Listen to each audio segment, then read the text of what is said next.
Hello friends, हमारे channel Hindi IT गुरु में आप सभी का स्वागत है। जैसा कि हम लोग हिंदी पढ़े हैं, हिंदी के अंतर्गत कई सारे टॉपिक को समाप्त कर चुके हैं। अब एक नया टॉपिक शुरू करते हैं जिसका नाम उपसर्ग है। उपसर्ग दो शब्दों से मिलकर बना होता है। पहला तो उप प्लस सर्ग। उप का मतलब पास या समीप होता है और सर्ग का मतलब होता है जुड़ना, यानी पास लेकिन पहले जुड़ना है। यानी पास हो लेकिन पहले जुड़ता है उसे उपसर्ग करते हैं। यानी वे शब्दांश जो किसी शब्दों के पहले जुड़कर परिवर्तन करते हैं उसे उपसर्ग कहते हैं। यानी वे शब्दांश जो किसी शब्दों के पहले लगकर परिवर्तन करते हैं उसे उपसर्ग कहते हैं। जैसे वी प्लस हार बराबर बिहार यानी घूमना, प्र प्लस हार बराबर प्रहार, आ प्लस हार बराबर आहार मतलब भोजन, आ प्लस जन्म बराबर आजन्म, अभिपद प्लस उदय बराबर अभ्युदय। अब उपसर्ग की विशेषताएं क्या होती है वो जानते हैं।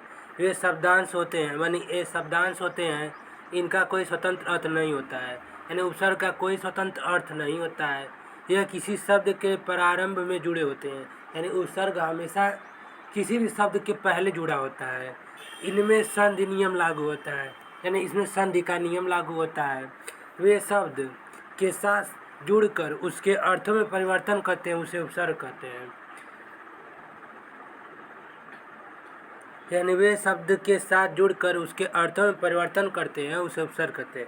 अब उपसर्ग के प्रकार कितने होते हैं? उपसर्ग के 3 प्रकार होते हैं। एक तत्सम या संस्कृत भाषा के उपसर्ग, एक तद्भव यानी हिंदी भाषा के उपसर्ग, एक विदेशी भाषा के उपसर्ग। तत्सम या संस्कृत भाषा के उपसर्ग टोटल 22 होते हैं, जिसमें 8 अ से होते हैं। अति, अधि, अनु, अप, अपि, अभि, अव, आव। यानी अ से 8 उपसर्ग तत्सम होते हैं। अति, अधि, अनु, अप, अभि, अपि, अव, भा, आव। अब 4 होते हैं प्रति, प्रा, परि। अब 4 होते हैं नि से निर, निस, दुर, दिस। और 2 होते हैं उ से उद, उप। और 2 होते हैं स से सु प्लस सम। और 2 होते हैं नि प्लस वी से। यानी टोटल 22 तत्सम संस्कृत भाषा के उपसर्ग होते हैं। आप पढ़ते हैं तद्भव सब भाषा के।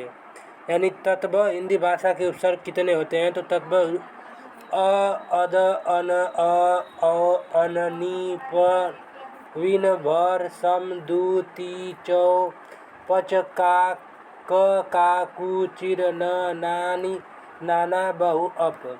यानी तद्भव हिंदी भाषा के उपसर्ग अ, अद, अन, औ, अ, उन, नि, पर, बिन, भर, सम, दु, ती, चु, पच, का, कु, चिर, न, ना, ना, बहु, अप।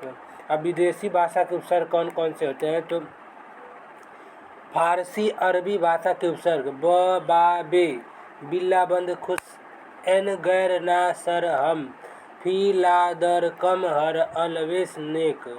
यानी फारसी भाषा के ब, बा, बे, बिल्ला, बद, खुश, एन, गैर, ना, सर, हम, फी, ला, दर, कम, हर, अलवेश, नक।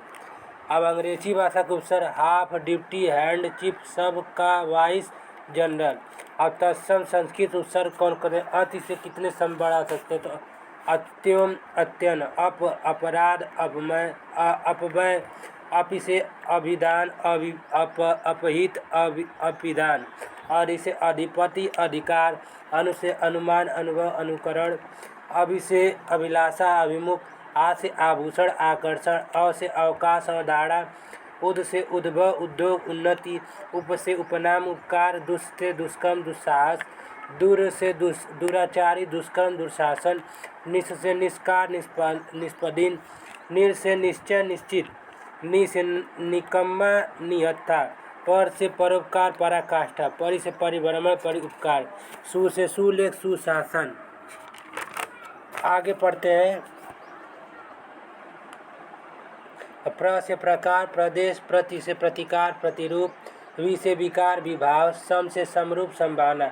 अब हिंदी भाषा के उपसर्ग कौन है? अ से अयोग, असत्य, अहित, अध से अधमरा, अधखिला, अधपाव, अन से अनसुना, अनवन, उ से उजड़ना, उतरना, उतावला, अ से औचक, अवघट, औरत, नि से निकम्मा, निपुत, निहत्था, बिन से बिन मांगे, बिन खोया, बिन पाया, बिन जया, समतल, समताप, समकार, समकालीन।